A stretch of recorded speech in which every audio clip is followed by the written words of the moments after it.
What's going on, Ripplers? Hey, welcome to the Ripple Effect Podcast. I'm your host, Steve Harper. I am so grateful that you are joining us again for another great episode. And this is a great episode. Let me tell you, I am super stoked for you to meet Barbara Burgess. I rarely go into anything confident. And part of that is actually my superpower and gift, because what I'm aware of is that nothing is static and nothing's the same, and bad things can happen at any moment.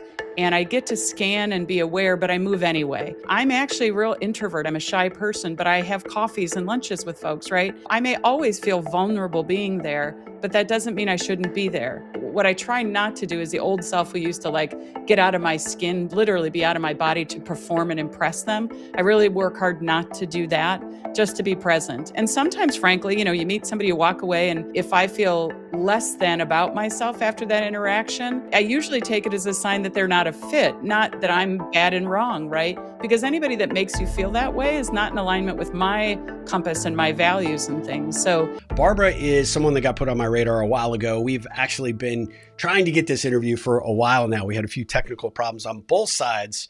First time it was on her end, second time was on my end. We were wondering if we were ever destined to record this interview. We stuck with it. Third time is, in fact, the charm, and we made it. And let me tell you, this interview was so much fun. What you're going to find in Barbara is someone that is not only enthusiastic and excited about the work that she does, but she's incredibly creative. She calls herself a seeker. And I love the fact that she is able to really put into context what led her down this entrepreneurial path after a very decorated career path in corporate America. And you can just see and sense that she is doing the work that she was destined to do. I'll give you just a little bit of highlight about her, just so you have a little context, but she's a first-time author. She wrote a book called Enough: Finding Peace in a World of Distraction, Hustle, and Expectations. I love that title, by the way. I love how she ties that in during our interview about what that really means to her. She has a firm based in Chicago called Corluma. She also talks about the inspiration behind naming it that. I think you'll appreciate that. And she's also a bit of a actor, a bit of a playwright. She wrote a one-woman show called The Extraordinary Experience of Being Ordinary. Now, we had so much fun having the conversation. We didn't get a chance to talk about the actual show that she wrote or the play, but we are going to do that the next time because I am definitely intrigued. But you're just going to find somebody that is just infinitely interesting and so much fun to listen to. And she has a calmness and a pleasantry that is just, I could have talked to her all day. So I hope you enjoyed this as much as I enjoyed having the interview. I just continue to be blessed by having so many amazing people cross my path through this show, and we do it all for you. So I am excited for you to listen to this episode. So with no further ado, in other words, stop talking, Steve. Let's dive into this episode, the Ripple Effect Podcast with Barbara Burgess.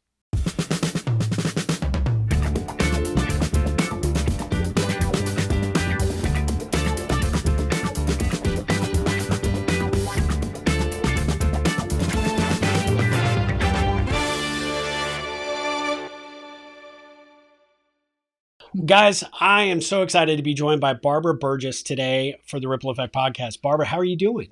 I'm doing very well. It's good to be here. I am excited. So those of you that don't know this, Barbara and I, this is our third time trying to do this. We've had technical problems 2 other times, but today we are all systems go. Everything's working. I should probably knock on some wood just to make sure, but I think I'm knocking on laminate, but yeah, exactly. Yeah. I'm so grateful that you agreed to do this. I'd love to let everybody know a little bit about you. Where are you calling in from today?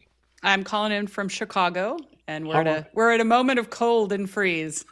Cold in a Chicago and freeze. Winter. Yeah, you guys kind of have a little bit of that wintry precipitation throughout these kinds of months, right? So we do. We get used to it. I love the. I'm originally from Cleveland, but I love the resilience of Midwesterners. What was it that attracted you to Chicago? When I was a kid, my dad for a job. So was never, part of my plan per se, but Yep. I've been here longer, but there's a funny thing about Clevelanders that once you're from there, you're always from there. So, Chicago's been my home for a very long time, but I still live in a fantasy that someday the Browns will, do really well. And, we'll see him in the Super Bowl in my lifetime and all those funny things. You're going to have to bring back Bernie Kosar to Yeah, have a shot, I think. exactly. Well, I have good friends that have that actually lived in Austin that moved to Cleveland and love it except for the winters, right? So Yeah. and for the football, unfortunately. But hopefully Cleveland will. I don't know. You still follow the team? Do you think Shadur Sanders is going to be your quarterback solution long term?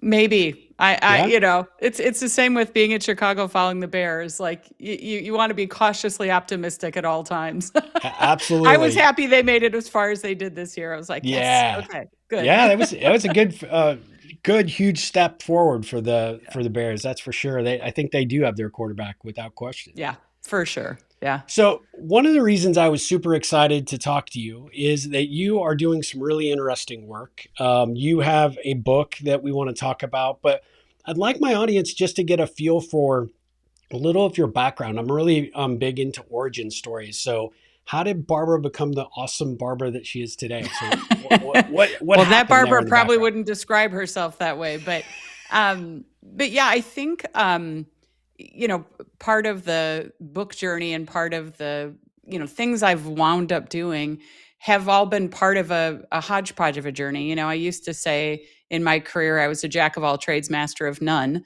and I think that's still true, right? But if I go all the way back to like little kid time, like I'm always somebody who wanted to contribute in some way, who wanted to be kind, who wanted everything to work out. Like there is this naive optimism and, sort of indomitable spirit as a young one that I think has been a thread throughout, despite, challenges at different times in my career and things like that. So like as a little kid, I was like, writing plays and doing creative projects and, singing at the top of my lungs into a carrot, like that was me as a kid. But also, life's right. So as we grow up, I mean, I was definitely a kid that very much had the psychological term is external locus of control, meaning I constantly looked outside Yeah, myself for who I was, validation, et cetera. And so I think a lot of my, whether it's grade school, high school, even into college, it was ticking boxes, right? I yeah, remember being conscious in high school of like, if you were a senior, you had your yearbook photo at the end, but it was like, what did you achieve? So I had 2 years of student council president. I had cheerleading. I had all these little ticks, right? yeah, But all of that really wasn't about me. It was about some sense of what would matter and what would be belonging and things like that. And then I think, into college, post college, into career, you have a lot of, I'll call it beautiful disillusionment, about humans and life and challenges and all those kinds of things. And I think for all of us throughout our lives, we hit these places of existential crisis, right? Where it's yeah, really like, wait a minute, who am I? yeah, What matters to me? Where am I? Why does it matter? And so, in many ways, in this season of my life, particularly, I'll say the last 5 years, I feel like I'm stepping into my life almost as a child in the best way. yeah, I remember my mom saying to me when I was struggling at 13, 14, 15, like, you don't know how easy you have it. Wait till you get older. It's so hard. And God bless, I'm sure I've said the same thing to my kids, but it's not true. Like I'm yeah, saying this for anyone young out there. Like to me, it has gotten easier, not because I face less adversity. I've probably faced harder things, but I don't orient so much to that same, what the measuring stick is of winning, right? It's yeah, why I love the theme of your podcast and the idea, like, what I love to do? I love to be with humans. I yeah, love to meet humans. And so for me, even career wise, like I did the achieve, what's the next thing on the resume? What's the sure, next, I sold candy bars. I worked in internet commerce when internet was new. I did a lot of those things. But, to me, like businesses are just vehicles for human transactions. And so all of that was just stuff still, right?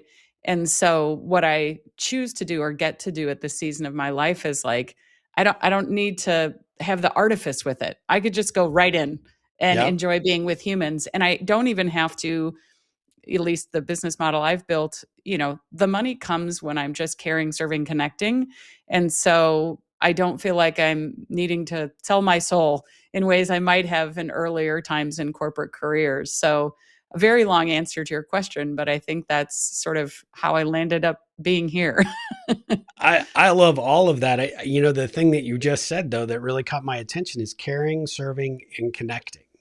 So what was it about when, obviously you were in corporate America for a long time and then you decided to hang your own shingle, become an entrepreneur. Did you always have those three components in your prior corporate career, or was that missing and that's what you really wanted to explore and go forward and bring to the world? Was that sort of, rather than ticking the boxes, kind of like you said so beautifully, did you finally figure out that, hey, I've been ticking boxes for everybody else. Now it's time to tick it for me and I have a bigger offering to serve here? Yeah, well, two parts of what you just said there, because there was a lot of nuance in that, but I think those three parts have always been part of me. Yep. I think I did a lot of gymnastics to try to fit into environments where I would give away a part of that at different times. And I don't think it was, I think it was in different ways over different periods of time, some of which is just growing up, right? Like some of it we get to make a mess and figure ourselves out as we Yep. go. But I think I left, I was at a job in e-commerce. I left that to go to my last company searching for meaning, but that I've always been a seeker from little, I've been a seeker. And so I think I've always been in these like literally deep questions about like, what's the meaning of life? Why am I here? Kind of things. Right. Yep. But I think so much of it, and I'm going to go all the way back to the 70s, 80s, et cetera. It's like, what color is your parachute? And there's all these like kind of ways, like find your purpose. And we still do it. Like we Sure. have assessments ad nauseum to find yourself, but what I'm learning in this season is like, no, I engage as myself wherever I am and things happen. There's nothing I need to find. There's no treasure that's been hidden from me to discover. So I think those aspects were always part of me. And I think I, in earnest, really tried to bring that to bear in all the situations I was in. But the real reason I never thought I'd be an entrepreneur, I like zero, none. Like to me, those were frankly white males. They were people who were heavy on risk. And they were, like I had the stereotype in my head I wasn't even conscious of. But I left my last role. I had been there 22 years. I had left as COO, but it was a very toxic environment. It had been for decades. What I Wow. didn't realize is I kept trying to fix it. Like but maybe if I try, well, what about, putting all of my sort of emotional labor and life force into that? And I joke with a friend, I was like, finally, I felt like, oh gosh, my forehead hit the brick wall for the third time, where I was finally like, oh, the wall's not moving. Oh, this is making no difference. God bless you, honey. I love that you care. And so the doing what I'm doing now ended up being a little bit accidental because I was exploring it. I had a coach. I'm a coach, but I also have used coaches my whole life. Sure. And I had a coach who said, hey, have you ever thought, like, I think you'd be great at this? And I'm like, no, I've definitely never thought about it. And that sounds terrifying. But I started just doing it because I didn't have my next plan. And I was like, I'm just going to engage. And I have loved it because I get to make the rules of the game now. And so even for me early on when I was building the business, I had so many people giving me advice about, here's what you need to do. And I'm like, listen, I have a marketing background. I have taught sales forces, like I love you, bless you, you care about me. No, thank you. Yeah. Here's what I want to do. I want to go talk with people. And if they ask, I want to tell them what I'm doing. And if I can help, I want to help. That's at the core. That's it. Right. Yeah. And that's what I did. And I have now, like, I'm, I don't know, 5 years into a thriving business that is changing all the time, like that have limited contracts that have to be rebuilt every year. Sure. But I get to have those three things as the point of the spear, instead of as these things I'm trying to do despite. Yeah. It's like, no, they're first and foremost. And I get to say my very first gig that came to me was a big consulting gig, or second one, I guess. And I actually told the people, I'm like, I don't think I'm the right fit for you. Like I researched and here's another woman I think would be better. And I gave them the link, I was like, I think you should call her, And they were like, haha. That made them want you more, right? And they did. Well, they did. And it wasn't a strategy. I just literally thought, dang, I think for this thing, I found her, she has more experience, but I kind of have a deal with my maker, and this happened early on in coaching and working with people. I say a little blessing, a little prayer, a little, however you want to call it, depending on your orientation. I say, if this is meant for me, please draw it to me like the strongest magnet on the planet and let me be undeniable. If this is not meant for me, please pull it away from me so rapidly, that I don't even notice. Oh my And it God, that's helped me. beautiful. Thank Yes. you. It helped me as an entrepreneur because you get those rejections where it's easy to get down, and I'm like, then that wasn't meant for me.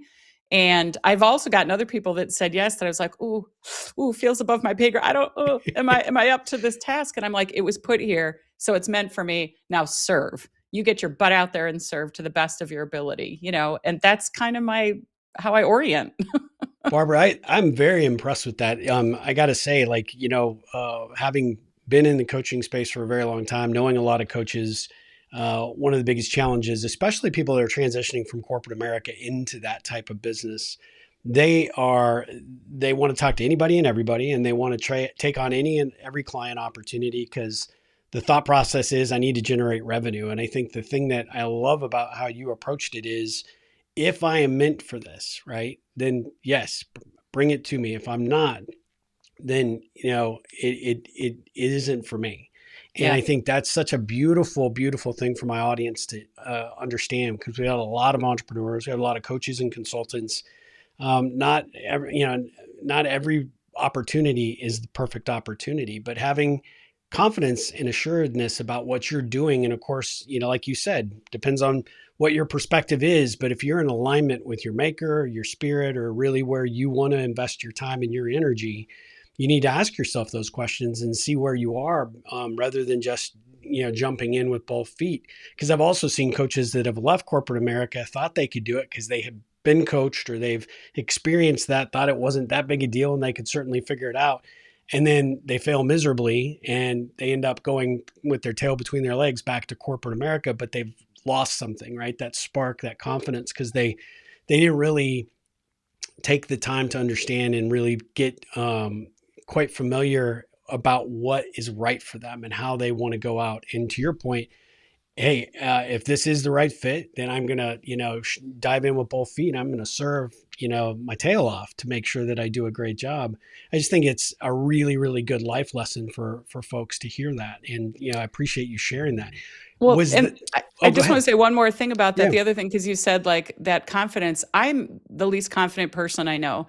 So somebody introduced to me years ago a term that works better for me, which is self-efficacy. And the Yeah. whole idea behind that is the sense that I can. So Oh, I I like, rarely go into anything confident. And part of that is actually my superpower and gift, because what I'm aware of is that nothing is static and yep. nothing's the same, and bad things can happen at any moment.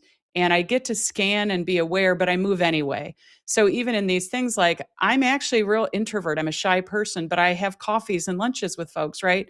And so I may always feel vulnerable being there, but that doesn't mean I shouldn't be there, and I just work to be. What I try not to do is the old self we used to like get out of my skin, literally be out of my Yep. body to perform and impress them. I really work hard not to do that, just to be present. And sometimes, frankly, you meet somebody, you walk away, and if I feel less than about myself after that interaction, I Nope. usually take it as a sign that they're not a fit, not That's that right. I'm bad and wrong, right? Because anybody that makes you feel that way is not in alignment with my compass and my values and things. So I rarely feel quote unquote confidence, but the more that I prove this model out, the more that I realize, listen, I'm not going to die doing this, and even frankly, if the business crashes, in 6 months, I'll figure the next thing out. If I had to go work at McDonald's, I'm actually good. I would probably love organizing the bread and buns. It would bring me great joy. Now, would it be hard? It would be hard, right? My ego would take a hit, all those things, but I'm not going to let that at this stage, this season of my life, get in the way from me. I think sort of like we all have this opportunity to add our unique contribution and Yep. value. Like, this is what I love about even you in what you're doing. Like, there's an old model where the people that are listening would be competitors. Oh yeah. No, no, no, no, no, no. We're just all humans working to do our things. So, I think we get to be next to each other contributing, and that's the beauty of it. I love that. And you touched on something though, when you were, and I assume in your corporate roles, you felt like you had to play a certain role, right? You had to put on a certain air, and that's often very hard. I'm introverted as well, which is probably why you and I will get along and become fast friends. But oftentimes we feel like we have to put on these airs and do these things, and it's like that uncomfortable pair of shoes, right? It just never fits. It never feels right. And you just kind of know that you are legitimately destined for bigger and better things, but you don't oftentimes as an introvert know where those things are. What was it that sort of was the tipping point for you in terms of saying, okay, I've done this kind of, been great at it. And I could do it for the rest of my life, right? At least the rest of my career, but I'm ready to actually start doing things for Barbara. I'm ready to step into my own power and explore what I know that I can, what talents I can bring to the world. Yeah, I think some of that was the there. I don't know how to quite say this, but there's almost this buildup, right? You get to a point where I'm like, I'm done. And I remember journaling this one morning. I journaled it about some relationships. I also journaled it about my work situation. And I remember the pivot. I remember the moment. And it was December 31st of that year. I have a habit where I will take my calendar and do a look ahead of my calendar, like what's coming up next quarter, just a little scan. And I had done that, and we had regular, at the company I was at, we had regular trainings that we did. And I remember my eyes landed on March. I don't know why they skipped January and February, but like they just somehow went ahead. And I saw, like, it was a weekend training we were doing. I would be leading it, blah, blah, blah. And I literally had a physical sensation in my body that was just a no, just no, no, no. And I will say, like, I was skeptical. Like, Yeah. I was negotiating with myself in my head. I'm like, what do you mean no? It's like there were two people in my head at the time, because I was like, this is what I've done. I'm there for 2 decades. And I had crafted enough of it to be in a way that I could do things my way within certain realms. But there was just that sense of, life is short. My kids are getting older. Like, what are you waiting for? Like, that's, I Yeah. think, the predominant question. Like, there's nothing wrong with you continuing to do what you've always done. You're good at it. But that's not enough anymore for me and what I was wanting and doing. And I think the real thing was I willing to take the risk and change to do something that, you kind of get settled into bad situations sometimes, and we get okay with the familiar, even if it's not ideal for us. And I didn't have another picture to this point. It wasn't like, oh, I can see myself being an entrepreneur. I just didn't. But there was something about making that choice in that moment that everything started to shift. I was open to new ideas. I was open to listening to coaches who had probably been telling me these things for some time, all of that kind of thing. And so then it became, a kind of a new journey in that moment. But I think there was just a place where there was this, I couldn't anymore. Had you previous to that kind of that moment, had you considered or sort of fantasized about owning your own business, doing something on your own, or had you always kind of thought at that point corporate was kind of the career path for you? I don't think I had thought of that as like a logical pathway, Okay. but I had fantasized leaving that job 1,000 times. I had fantasized anything but that, right? You know what I mean? Yeah. So yes, I had imagined, like, and I will say I keep imagining, like, my desire to grow my business now and to grow my wealth is, I see a lot of things where I could contribute and help. I just see more things than even within the limited frame I have right now than I can do. And so I had those visions, as I'm honest with myself and look back, for probably a decade. Those were there. I just kept ignoring it, putting it to the side, et cetera, because I think I was too afraid if I let it grow. And I think I was afraid of failing. I think I was afraid, like, what if I get out there and I find out that I'm actually terrible?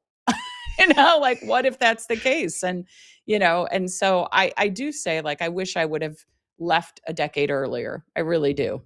Well, yeah, I was going to ask that question. If you thought you maybe should have, being in your last role for, 20 plus years, if you would have done it earlier, if you had known. But I guess one of the things that I would ask you is, when you made that decision and you said, nope, I'm looking at this thing, coming up in March, and you finally said, nope, I'm going to do it.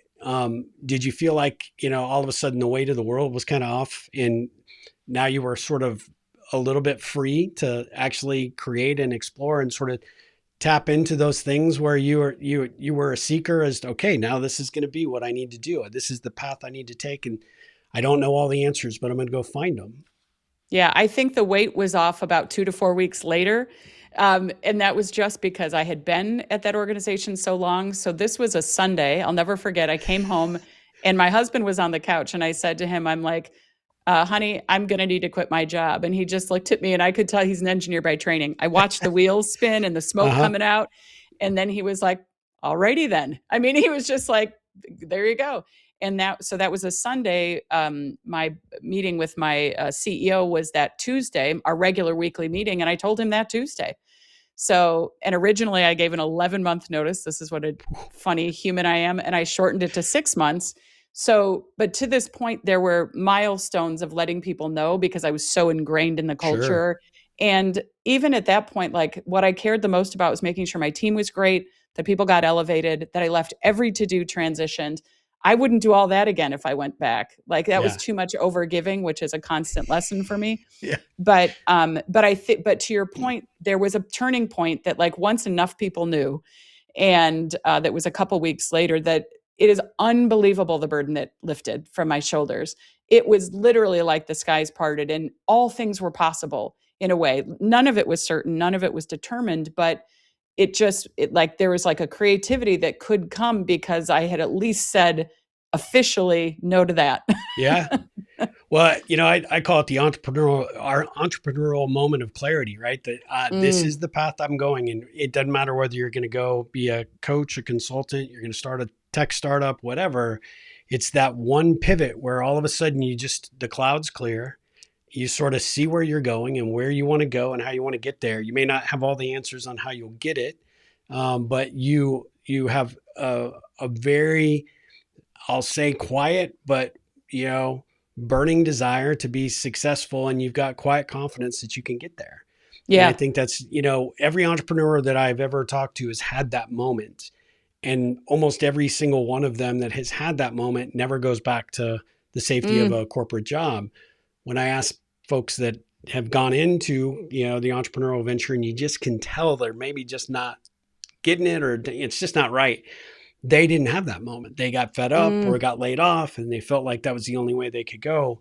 So I've found that there's a secret ingredient there, that point actually has to happen for you to know, hey, I'm no longer employable. I need to be in a position to do my thing, and I want to be able to make my decisions and make the right calls and be able to serve in a capacity that's right for me. And that could be taking my time, energy, and talents and applying it, for other clients in that same industry or in other avenues. Or maybe I have this great idea that I've been thinking about in the back of my mind forever and ever, and now I'm ready to go start it. And you just have that moment of clarity that says, yep, now is the time.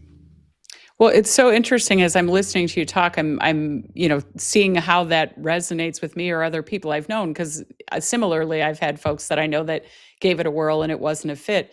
But I was thinking as you were saying that, what I realized for myself, like I love the word possibilities, and so I think in that moment when that moment came, possibilities opened, and because I was very tuned in with what resonated at the core of me, it was obvious, right? Which is very different to your point than I got to get out of here. Like I've Yeah. run away from plenty of jobs to the next better job, right?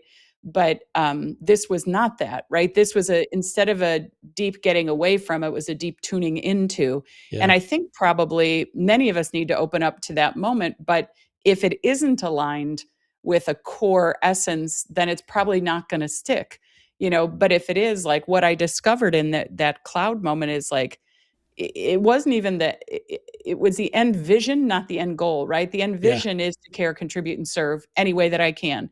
And so with that, that was undeniable. So I guess if you go back to your confidence, I knew that in my DNA, like I'm like, Yep. mm-mm, this is all we're doing and we're doing it our way and all that kind of stuff. But I love how you're saying that, because I think if we get the opportunity or we think about doing it, but it doesn't come from that really clicking core resonance and alignment, then it probably isn't going to fit. And I think it's Right. good for people to try and decide to go back, because you can go back with a different Sure. lens if it isn't your thing. Yeah. And I've known several that have actually gone back, maybe into a similar or exact same industry, right? Where they tried it, they now have that outsider's perspective, but they bring a completely different lens to the table now. And that certainly can serve you as well. And certainly not, don't want to, discourage anybody from giving it a whirl and giving it a try. And you may learn some things along the way that makes you even more valuable if you do decide to go back into a corporate role. Certainly you will learn as an entrepreneur, as I know that you have. You'll take your licks, and they Yeah. and Yep. they come fast and furious a lot of times in ways that you never saw in Yeah. corporate America. That's for sure.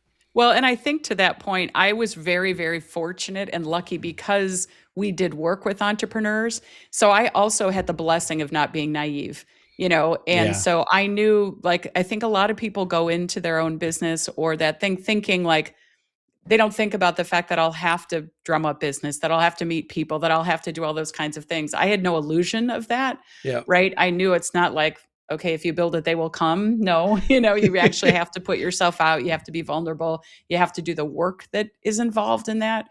And I think that was part of the gift in that regard. And again, I keep thinking about a good friend of mine who did pause out for a moment. I mean, she had the opportunity to kind of almost do an early retirement and then did it for a bit, but there's almost a mutual appreciation between us now as a friendship because some of the things she's dealing with corporately, she's high up in HR. You could not pay me enough money. I cannot think of the dollar amount that I would do, but she feels the same way about mine. Yeah. Having learned like what it is to really meet a client, to figure out what it is, to keep that building, et cetera, she would say the same thing. And I think that guidepost that you were saying it gives people a good way to know, Yeah. is this the thing?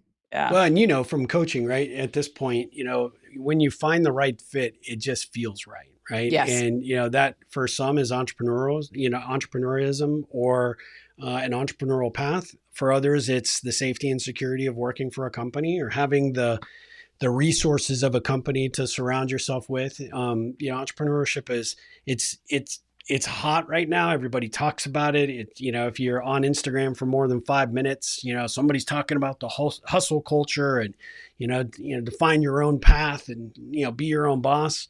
But it isn't for everybody. And it can be very, very challenging. But at the same time, you're the only one that can answer that for yourself. I mean, one of the things that I think that I have an appreciation for what you've done, and I want to talk about your company too, because I love how you named it, and I want to hear the inspiration behind it. But the fact that you knew in that moment and you felt like this was the direction you wanted to go, even as an introvert, which is really often not the case. Introverts are almost sometimes afraid of their own shadow, especially when it comes to starting their own thing, because just the fact that, whatever the idea might be or whatever the business is, now you have to talk to people about it. Yeah. Yeah.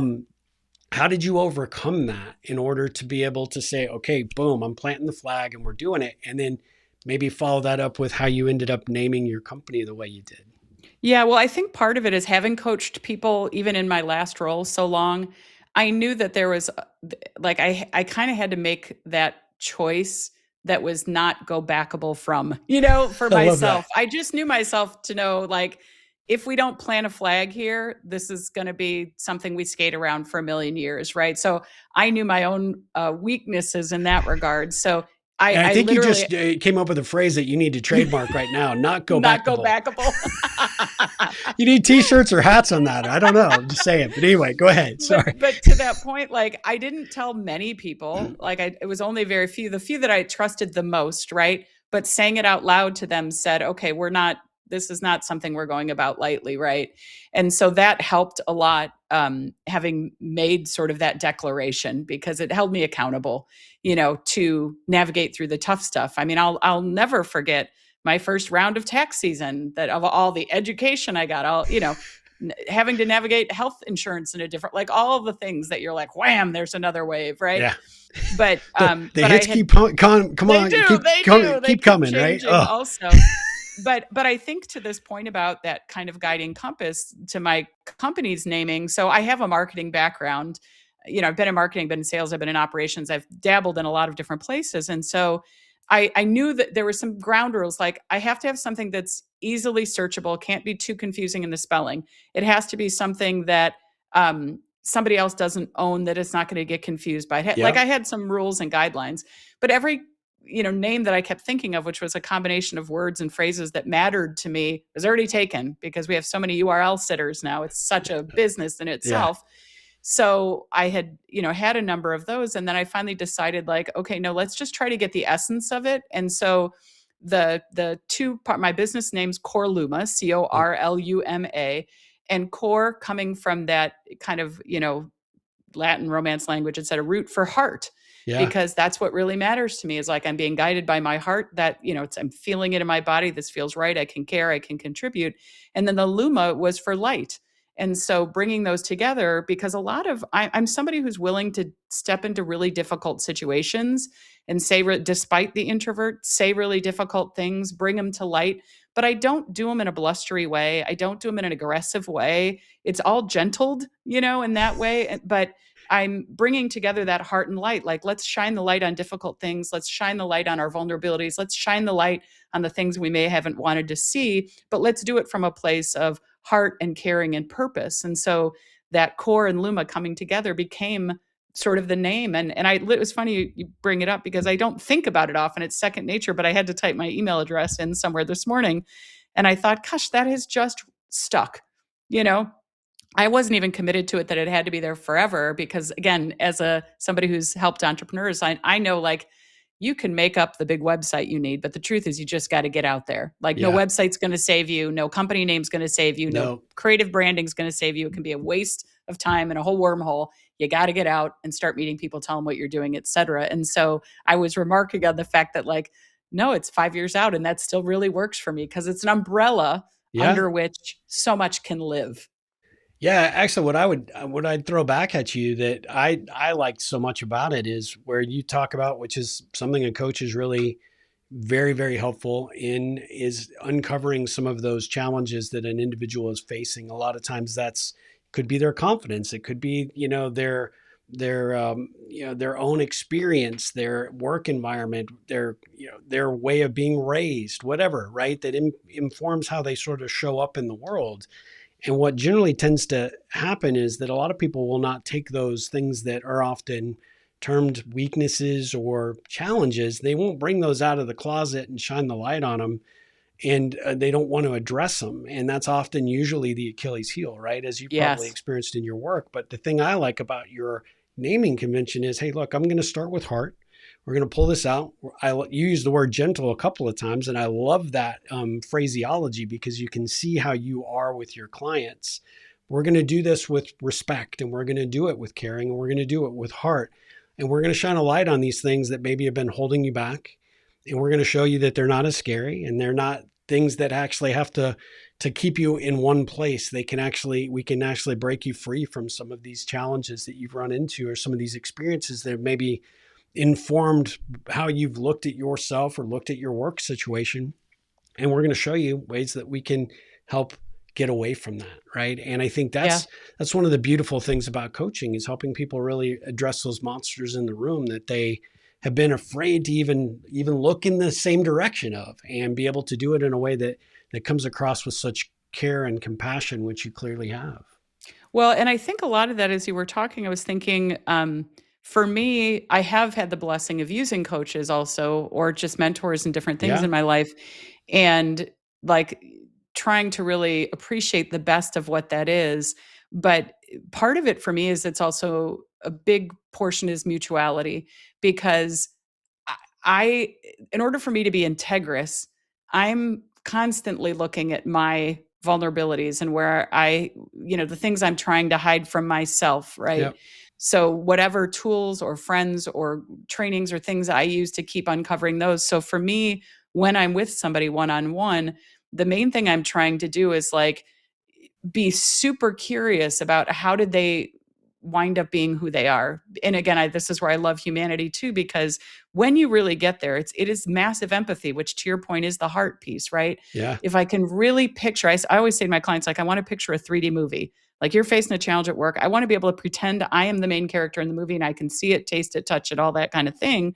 Because if I can, then I can be curious about what might be limiting, might be in the way, et cetera. But I can only put myself in those shoes if I have been willing to say the uncomfortable things to myself as well. And I have said this before, and I think it's truer every season. Like, I'm getting more and more allergic to experts. Like, I really don't want to talk to them. I don't want to be with them, because it's just such an enormous amount of hubris. Yeah. Right? Like, we could have this whole podcast on all of my current weaknesses, and we'd fill up the hour and then some also, right? But I don't feel that kind of safety or trust or authenticity if people aren't willing to admit that. I have a friend who launched a whole business sold a financial company, all that kind of stuff. And he would never, he was great at sales, but I said to him, I said, the biggest thing you're blowing is you never lead with your failure story. I knew it. I found it out a decade into our relationship. And I Yep. said, that's the most powerful thing. Your achievements are who cares? Yep. But what it took for you to have been failing as a salesperson and turn it around, that's interesting. Because Yeah. then I can join you. Then Yep. I can say, we're both human. Oh, you had your struggles, I had mine. Let's discover what they are. And that's where the light can come. But if I'm not willing to do that for myself, to me, it's just climbing up on somebody. It's being patronizing. It's looking down. Like, I don't need anybody's advice. I need their being next to me on the journey and us working together. I think you've been reading my mind, or you've been in my studio, because one of my questions I was going to ask you, and I'll just ask it now because you touched it so perfectly there with talking about your friend. How has failure informed who you've become and how you show up in the world today? Yeah, well, like right away, as you said, with the business, right? I remember I was lucky to get a first consulting gig that was sizable enough that I felt like it was one of those votes like, okay, you're not an idiot. You could do this. I mean, it was literally at that level, and it was very lovely. But then I had an opportunity for a very large coaching engagement with a startup and all this kind of thing, and put together a proposal. And again, I had already been doing proposals so it wasn't like that wasn't new, et cetera. And I really thought I had it and I didn't. Mm. And this was like my second thing I went after, and it was such a kick in the gut. Like, it took me a minute, to really be with that disappointment, that upset, not because it was going to kill anybody, but because how much it awoke my limiting beliefs about myself, how much it started the voices, which is part of the thing that led to the book in some Yeah. ways, right? Yep. Of this thing like, see, told you, you're not enough. You'll never do it. Who did you think you were? You're too big for your britches. All those childhood kinds of things, right? They were just right there in my face. But interestingly, back to the earlier part of our conversation, that's where I had to sort of let go and have something bigger driving it. That's where the compass came into play. That was, wait a minute, then that wasn't meant for me. Like, Yep. I had to hold that framework to keep my legs moving, because otherwise I could have just been stuck there forever about how bad it was, right? So I've not really reflected on it until you asked, but as I think back, like, boy, that was a pivotal failure, Yeah. both from having that new philosophy, but also navigating through it, because I also knew, because it was for a minute longer than I would have liked to, that it set me back. But knowing that I navigated through that, when I got a next rejection or another rejection, it's like, okay, we lived through that one. More business came. Yep. You're not going to die. It's all going to be good, right? Yep. And I'm blessed to have a good network of support that I've developed over the years, because I didn't used to. And I would joke with them like, yeah, somehow I thought I'd be an entrepreneur, and 100% of the people would say yes to me, like 100%. That was my stick, my measuring stick. Like, on what planet does that happen? Yeah, I mean, that's a high watermark, boy. That's a high watermark. There's no room for learning, which is what I say I'm about, right? So I had enough of a sense of humor and some distance. But I think that big failure and ones that follow were very formative, because when you can get through the failure, it adds to the resilience. It adds to that forward thrust. I'm like, yeah, like I said, this business may fail. Many entrepreneurs fail in multiple businesses over time, but we don't talk about it. Yeah. You don't say, I've had 10 of them, because this one had its life cycle. Then it died. Then I built this one. Like, people don't say that so much. So you think if you're an entrepreneur and you have something that lasts a handful of years and it has to be reinvented or reborn or die, you think there's something wrong. No, that's right. Entrepreneurship. That's right. That's right.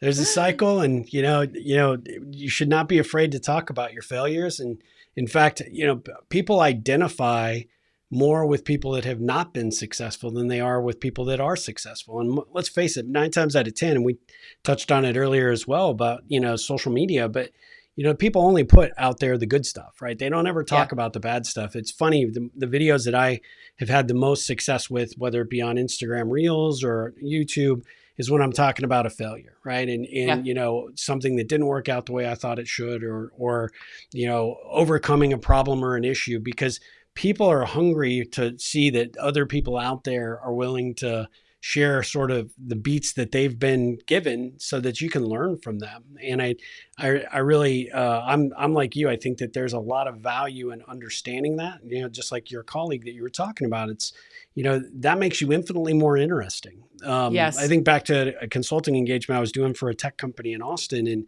they had bought a company and they had two different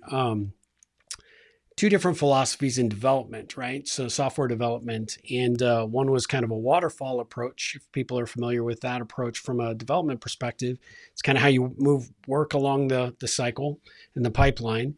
And then they were embracing an agile methodology, which is, same kind of mindset, but vastly different in terms of the deliverable.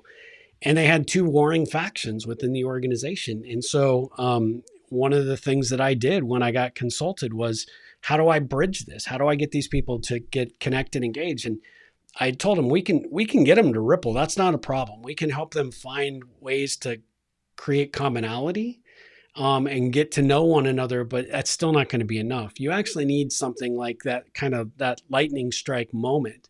And so what we did was we created every 2 weeks they had a lunch called Failure Club, and Failure Club was bringing their failures from any time in their career, but following the methodology that they were so, dyed in the wool over. And before you know it, there were similarities that allowed people to start bridging conversation and engaging with one another. And I've always been curious about Agile, or tell me why you stuck with waterfall so long. And before you know it, you had people that looked at each other as the enemy. They started looking at each other as colleagues, and they were able to help one another adapt into the methodology that, quite honestly, if you wanted to stay working there, you had to fall in line with, right? But you can go about it so many different ways. In an organization, leadership would have just threatened people, right? You either get on board or you don't. And that's one way you could do it. But the other way is to just find some common ground and find some ways to help them understand. And one of the best places to learn from people is how they dealt with failure. Yeah. I love the Failure Club. I mean, that's just brilliant. And I think more organizations who really mean they want to make changes should start one. Because just thinking about all the, cross-functional learning, like if I can really talk about what didn't work, you're going to have an insight or some other way you did it that we can join. But what struck me as you were talking was as a parent. So I remember when I was doing drop-off for my firstborn back in the day.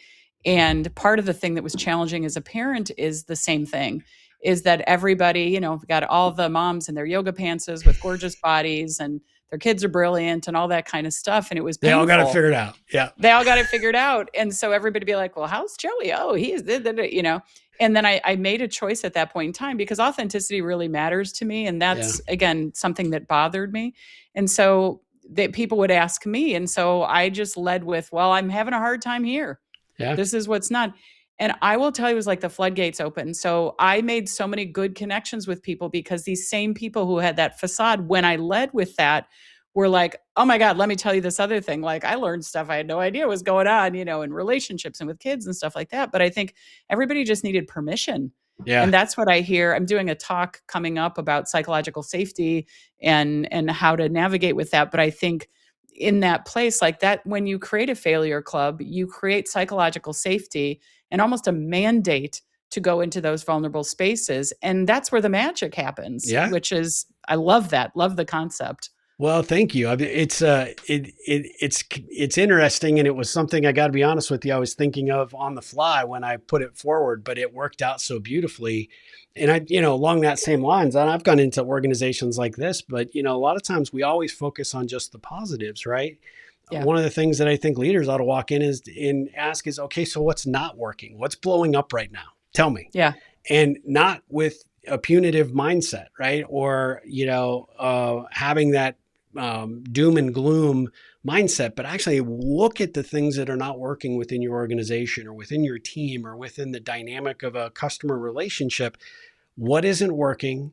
Because if we aren't able to talk about what isn't working, we're never going to figure out how to get things to work, right? And I think that's another way that you could put a framework in place to help people really welcome the conversation about things that may not be going as well as they could be. And I think leadership has a responsibility to not hide from those things. They need to ask about them and be really and I think to even take that to the next thing, because I'm thinking about a couple companies that I'm working in right now where they are asking those questions, but it is not a safe environment to actually share it. Yeah. No matter what people say, it's not. Like, they're ready with they have proven that, right? So, but as you're talking about leadership, like, do we have the courage as leaders to not only invite those questions, but to create the environment, right? That is, and I can't remember, again, it's a parenting analogy, and I can't remember this woman's last name. I have to look it up, so I give appropriate attribution. I know her first name's Allison, but she talked about, as parents were trying to like carve this block of wood into whatever we consider a kid to be, and instead our job is a gardener. So do I have good soil? Can I put the sunshine, the water? Can I prune away things that aren't working? But the plant itself has a life of its own. And I think as leaders, how do we ask those questions, but how do we create the soil where it's safe, the place where roots can go, so that we can be buffeted by the upset, but we are still going to stay connected, underneath the surface in a way that's meaningful, that allows us to grow, not be, pushed down and all that kind of stuff. So as you're talking about, I'm thinking like it really is quite a responsibility to think about what's involved in that. Because it's more than asking the question. If you're asking the question in an environment that is proven that it is not, going to reward that, then you got another thing coming if you expect to get an answer, right? Which you did by making it everybody and mandated. Yeah, when the leader's asking the question, but they're also sharpening the guillotine as they do it, it's not a good, safe environment. Right. That's for sure. Well, and I think that's our job as coaches a lot of time too. Like, this is where in some of the gigs I've walked away from, or somebody will ask me, like, I've had a couple clients I've worked with over time saying, hey, we got this really difficult one. Like, it's somebody usually very high up who has very bad behavior, who's been allowed to get away with it for 20, 30 years. And they're like, will you take this person on? And my question is, a couple phase always. I'm like, A, have they been given the feedback as directly as I'm receiving it right now? And B, is there a real consequence if they don't change? And if either of the answers to those are no, I'm not going to go do that gig. Yeah. Because the truth is, I'm not going to come do the job you didn't do, which is telling them the truth about this. And if you're not going to hold them accountable, who are we kidding? They're not going to change, right? There's no motivation for it. And so, but those are those conditions, right? To say, can I be effective here or not? I'm not going to put myself in an unsafe situation where I can't make a change that way. And I think there's a lot of parallels to what you're saying in that regard. Because if the guillotine's being sharpened, that's different. I love how you frame that back to them. And, the whole time you were saying that, I was thinking, I'm not going to be your surrogate backbone, right? 100%. And by the way, since you have so many coaches who listen, a very dangerous spot. Like, you have to watch out for yourself. And again, even like, if I get the description of what it is, like, I'm going to read it to my client live like this. And then I will say, does this resonate with you? Like, this is what I'm hired to work with you on. Does this resonate? And if the answer is yes, good, we're in good shape. And sometimes it's nuanced or whatever. Most of the time it's in pretty good shape. But if that's brand news to them, red flag. Exactly. Yeah. I've got one question, then I want to ask you about your book, but how do you handle it when it's not new news to them and they still have dug in and refused to change, but now you are in a position to actually have the opportunity to work with them? How do you get them to open up and see the light that, the days may be numbered if you don't make the change? Yeah. Well, I do two things. I first go back to the stakeholder, because again, to me, that's an integrity out on the company's part. And so, and if for some reason they're not willing to right that wrong, I won't do it. Like, I would walk away from the gig. I haven't had that happen yet, but I have said those words directly. So that's my first move. But in the second one, it is back to what we said about the, starting from that place of like, I'm super direct with them. Like, hey, I know this is rough. I know it's not what you expect, et cetera, but are you willing to go here? I'm willing to support you if you're willing to go here. So I look for permission. And if so, it is really taking it one step at a time with massive empathy. People are not, most of the time, we have plenty of mental health, issues and things like that. But most of the time, people don't want to be the jerk that they may be coming off as, right? Like, that's at least my experience. I do assume that they want to do well, in all those aspects. And if they do, I feel like we could almost solve anything. But if there's not a willingness there, and that's the piece, I think that's the third one that I didn't mention, is like, are they willing to be coached? Do they want to, and are they willing to? I always reiterate that question when I'm on with anybody, if it's a tough situation. Like, just to be clear, I had one of these 3 months ago. I'm like, to be clear, I've been told but are you really game? And this person was like, yeah, I am. And he's been amazing to work with, great. Like, so coachable, right? So yeah, so I do go back to the stakeholder, but then again, I have huge compassion. If somebody's really doing some not great stuff, like there's probably a reason Yeah. for that. And I may never know the exact reason, but I can have a huge heart and empathy for the reason they're being so protective of themselves or so distanced or so whatever it is, right? Assholey. Yes, assholey. I think we need to coin that one. That goes on a t-shirt. Little too assholey. Yeah. Yeah, I actually find I like those folks the most because they're the ones that are often the most broken, which is what they're always putting out this particular way in the world, right? But it's a defense mechanism most often. Yeah. And they're bullies, and they were probably bullies when they were, in school. They were allowed to grow up. They were assholes then. They're assholes. They just grew bigger, right? And Yep. more emboldened, and especially if you get into a leadership role or some sort of position where you have, a certain authority over anybody, coworkers, teammates, whatever. They're emboldened by that, but they often don't recognize how big of, problem they have become. But they're often they are the most challenging clients to work with, but they're also the most rewarding, in my opinion, because when you can bring them around and people actually don't run the other way when they're walking down the hallway, they notice it, right? And Yes. they recognize that, that they have probably robbed themselves of great work experiences, great work relationships, great career paths, because they've been their own limiting, challenge, right? So, but they're not always the easiest to work with, but No, but I think to your point, it is a skill gap where somebody else, like I had a skill gap because, I would overserve, be overly kind, over whatever. Like I had to learn to be stricter, straighter, and right between the eyeballs, right? So that was a skill I needed to develop, but still in authenticity with me. Well, oftentimes they need the skill of allowing the vulnerability and the messiness and some of those things in order for them to be more successful. And again, I think as long as we approach it with that mindset, like it is so gratifying when those turn, you're like, yes, Yes. yeah, I mean, somebody yeah, didn't run away down the hall. All right. yeah, absolutely. I love it. I would be remiss if we didn't touch on your book though. I love the title enough. What was it that inspired this book, and what do you hope people get from it? Yeah, it was one of these things that sort of came. I thought I'd write a book at some point in time, but I thought it would be much more bullseye on some of the business things or whatever that I teach, and that may still happen. But it was really out of this journey of having left my job and created this space and be building this thing. Like again, all the vulnerabilities that came up with that, and that concept of like feeling like not enough so much of the time, but really looking at dissecting that, right? And what was interesting is I had possibilities open up that hadn't been there before from a structure perspective, from an insight perspective, from a time perspective, like you were talking about. Once those clouds cleared, there was a lot of possibilities. And what I was finding were these two contrary things. On one hand, I would be almost overly critical in that voice of not enough sometimes. But at the same time, I started experiencing these micro moments of enough. And I literally felt it as if it were a being, as if it were a human, as if it were whatever. So, I'd have these little moments in life where I felt the tiny little things in life of these kindnesses, these exchanges between humans were filling me up like I could not imagine.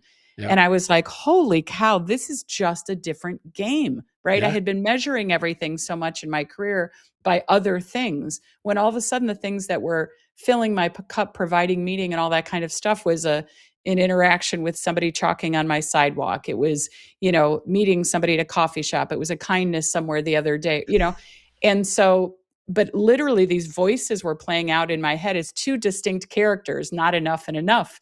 Yeah. And I could hear them, right? And so the book itself, it started writing itself in that way. I just felt like I was kind of grabbing the stories as I went.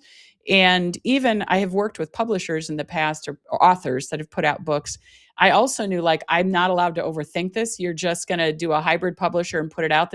We're not going for like New York Times bestseller here. Yeah. Like this is just, you need to birth it. The interesting thing was, once the book was finally published, what I really realized was all of that was actually for me. I love that it can serve and contribute to other people, but I am almost now beginning to live those concepts at a much deeper level that I talked about in the book. So it almost felt like, boy, there were all these downloads of things, but they were the things I most needed to be guided by in some ways. And so, what I hope people would get if they were reading it is understanding that distinction, that really deep awareness between enough and not enough.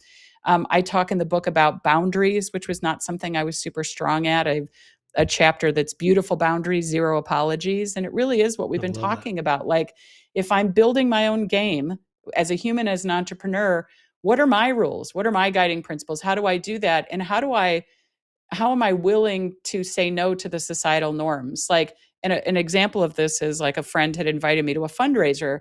Well, if I didn't have a conflict before, I would have gone. But instead, in this new compass and journey, I looked inside. I'm like, that is not the right use of me for that weekend. I need to rest. I need to restore. I need to whatever. And so I would say genuinely, thanks for the invite, but no. Yeah. And in the beginning, it was no with an excuse. And then I took the excuses out and it was just no, not a fit for me. To the point where like my friend and network now knows, like if I commit to something, I'm there. And if I say no, it is no offense to them. It has nothing to do with it. It's just not right for me at that moment. But that was a whole muscle to work on. I worked on that muscle. I worked on the muscle of comparing myself to other people. I worked on a lot of these things. And so people reading the book, I would hope that they would find what resonates for them and hopefully find some simple ideas about ways to think about things that's a little bit more fueling from the inside, creating the game we want to play. And the title is Enough, and the subtitle is Finding Peace in a World of Distractions, Hustle, and Expectations. And I think that's the wish also, right? It's like, it's so easy to get caught up in, you said it, the hustle videos. Like, Yeah. I have to limit my own screen time because if I start going down there, that's toxic for me, right? Yep. And so, And then you start how comparing and feeling like you're not enough. And then, oh my gosh, I should be doing more. And then you're dead in exactly, the or I should be water. doing it this way, or this is the only way to do it. And it's just not true, right? And I think that's part of it is like, I don't want that narrative to live within me because it's false. You and Yep. I both know we've met so many people doing all different things in all different ways. So there's a lot of things that can work. And the reality is we get to choose that for ourselves. Doesn't mean it won't be hard, doesn't mean you don't have to do tough stuff, but there's a lot of options out there. And so, what I would want for people is to sort of have that felt sense of the enoughness and know that like I'm not naive. Like that not enough is always going to be there. I just work on turning down the volume really lowly, really Yeah. low so that I'm not paying that much attention to it. And there's a lot of things I use in my coaching that are in there, like some concepts on bulletproof grace in different environments. Like how do you stay true to yourself even when you are getting attacked and some stuff's coming at you? Yeah.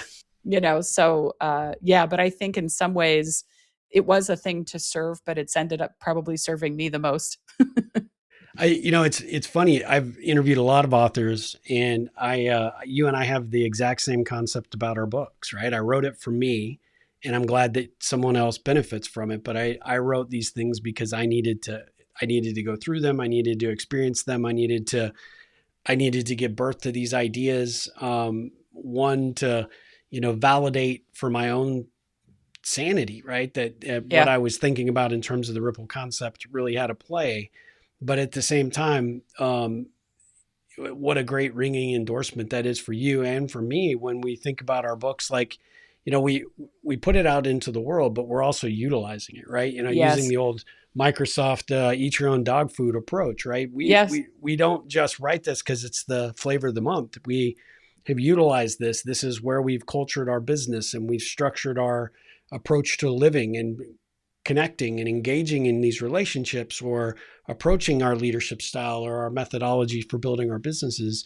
I think it's really, really important that people recognize that it's just not another. I have a few folks that I know that they're good friends. They put books out, but they put them Oh, out like I've got once. a good friend of Yeah, that serial, like latest idea it's thing. great, Yeah. but it's like, hey, want to give me like 3 great concepts from the book that you produced 3 years ago, and they can't tell you because they just, Yeah. well, I'm on to the new book. It's like, well, then you weren't really heart centered in the other book. And I just think that there's a lot of value, and I loved how you framed it, and the approach that you take. And I can't wait to read your book. I'm very, very excited to read it. But we'll definitely.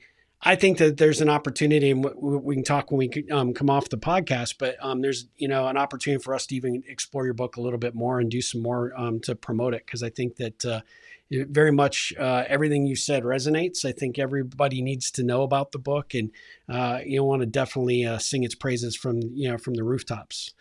So Well, I know you are super busy, and I want to be very respectful of your time. But one of the things I always like to finish up our interviews with, because I could talk to you all day, and I told you, I think it's funny. Even though third time's a charm, like the resonances are way more than I even knew from what I had read about you. So that's such a delight. I appreciate that. I had an inkling. I'm just so grateful that we stuck with it. Right. So good things are worth the wait. Right. So That's right. That's right. But we always like to wrap these interviews up with a few ripple questions, right? I call these ripple connection questions. They just give people a little bit more insight as to who you are. And you touched on this. I loved how you coined the phrase seeker. The most interesting people I've met in my entire life are seekers. They never feel fully cooked. They're always looking and they're always exploring. What did the 7-year-old version of Barbara want to be when she grew up? Oh my gosh. I think she, in earnestness, wanted to be an actress, a performer, a creative, a dancer, an ice skater, a gymnast, like all of the things, right? And but really, you think about, there is a reality of like what you would see women doing. I remember I had to actually answer that question in 8th grade. We like in our published yearbook. And I said at that point in time, I wanted to be a flight attendant. Now it's because like the things I didn't read, like I didn't want to be in a classroom doing teaching. I didn't want, there was things I didn't want. I wanted to travel the world. I wanted whatever, but a lot of that was influenced by what you saw. Right. But I think to this point, what I really wanted was to create. And I loved when you were saying about your book, that's what I feel like. I think we very much underestimate what it is to make something, to create something, and to put it out. It doesn't have to have a purpose beyond the actual act of creation. Yep. And so I think I'm somebody through all those venues, like, would never have had the skills to do the ice skating or any of those things, or the gymnastics or the dedication, frankly. But it was like making something and leaving a legacy that's beautiful. And I feel like that's part of the Corluma business thing is I'm going to do that. No one may ever know about it. That's okay. But I get to create something in this season of my life as well. And it's such a rewarding experience, right? To put something out there that wasn't there before, and it's out there because you're the only person that could put it out in the way you put it out. I think that's phenomenal. I was thinking about this next question in terms of when you were growing up. You touched on I mean, it sounded like you were a very high achiever, right? You did a lot of things, but was there a book or movie that inspired you before you graduated high school? It could be from, 5th grade on, right? Was there a book or movie that really inspired you that helped you either realize, hey, one day I'm going to, go out in the world and I'm going to, accomplish my own thing, or I'm going to write a book, or I'm going to perform this one woman play? I mean, it sounds like you were just an exceptionally creative person. I was just curious if anything really stood out from your younger days that, maybe have informed who you became. Well, 2 things came to mind. So one was the Little House on the Prairie series that, any young women of my age, it was, you got these young women out on a frontier, battling bears, trying to stay safe, learning how to whatever. So that one, but what really struck me, I don't know the name of it and I need to go find it. It was a book I read as a kid, and it was kind of a tragedy story in the sense that a young girl who was probably about my age at that time, maybe she was like 6th grade or something, ends up sort of on the streets in a country, not urban setting. And she's having to take care of 2 younger siblings.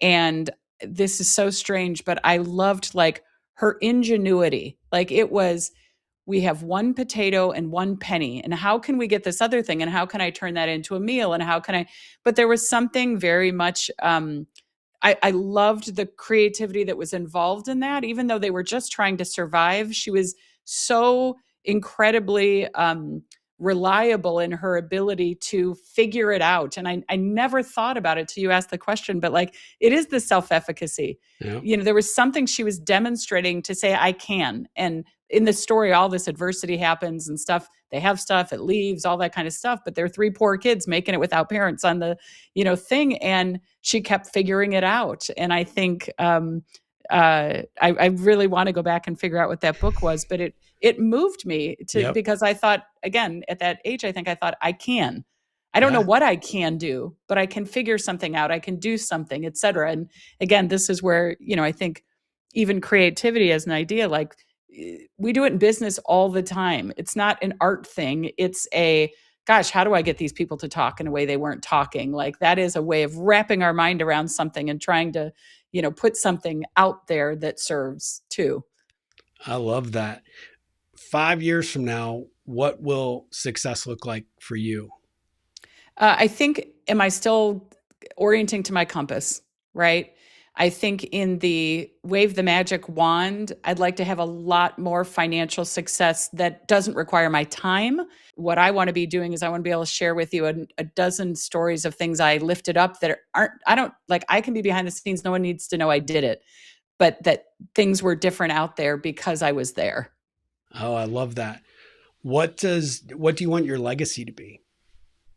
Well, I think my legacy for myself is the same that I say about my kids, which is very different than when they were little. When they were little, I was working on achievements for them also and living my Yeah. life through them.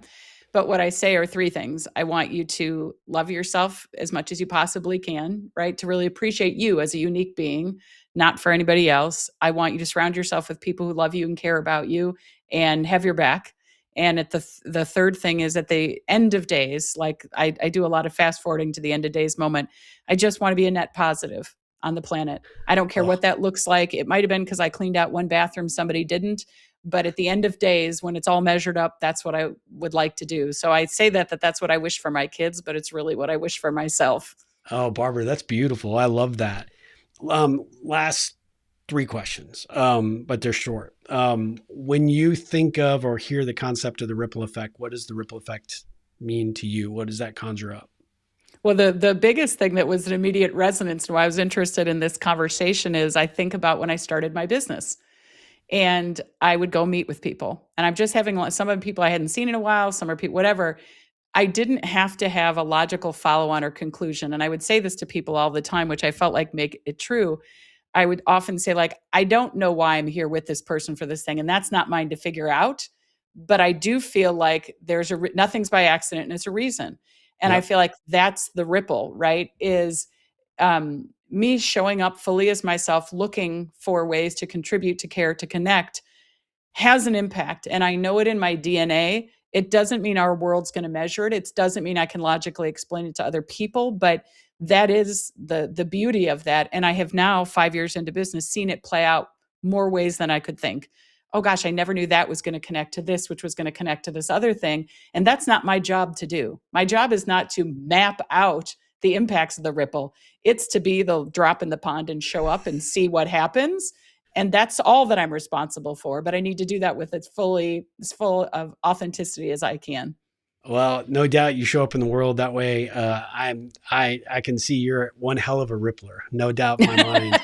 I want a shirt that says that. Come on. Look, we're going to create our t-shirt empire before we're done here. Exactly, I think. exactly. What is one ripple that I could look to create for you in 2026? I think you're doing it, frankly. I mean, it really is just exposure and sharing, because again, even for me, it's not like a direct link to a business. It's not like, oh, I need this kind of new client. It just really is having these discussions in a way that those who resonate will resonate. So I don't have a wish beyond this, frankly. This is lovely. Oh, well, thank you. I got to be honest with you. I see and interview a lot of people. The thing that I really am most impressed about with you is that you light up when you talk about the work that you do, which tells me you're absolutely on the path you were destined to be on. And it's easy to support great people doing great work. And so I look forward to continuing to explore that as we move forward with our friendship, because now you're stuck with me. So, you got a friend in Austin. I was going to say this is a mutual question. So I am going to want to know the same thing from you, which is how I can help and support and all that kind of thing. Because I think you're doing beautiful work. Well, we'll save that for the sequel, but I'm going to think about it because I do think that Yeah. we have a lot of commonality. I think there's a lot of opportunity for two introverts to get together and do something really fun. So yeah, at our minimum, we have to make our shirts. And yeah, then we'll absolutely. We've got 4. I mean, our t-shirt empire is on its way, I think. That's right. That's right. The last question I have for you is, what's the best way for people to learn about your work and, get the book, and, how do you want them to follow you? Yeah, I think to learn just about my business and thing, it's corluma.com. So corluma.com.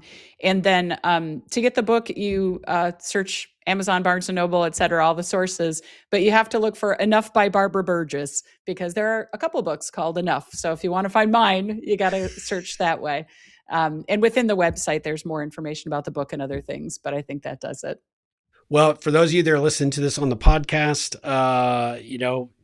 be sure to go look for it, like Barbara suggested. For those of you that are following on YouTube, or even if you're listening, come over to my YouTube. We're going to have the links in the show notes, so you'll have that accessible, so you can click on all the things to connect and engage with Barbara and get the book.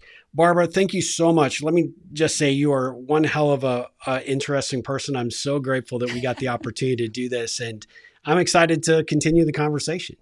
Ditto. It's been, it feels like it went so fast, and that's a beautiful thing. It did, for sure. Well, guys, we'll be back with another episode of The Ripple Effect very soon. But until then, Barbara, ripple on. Thank you.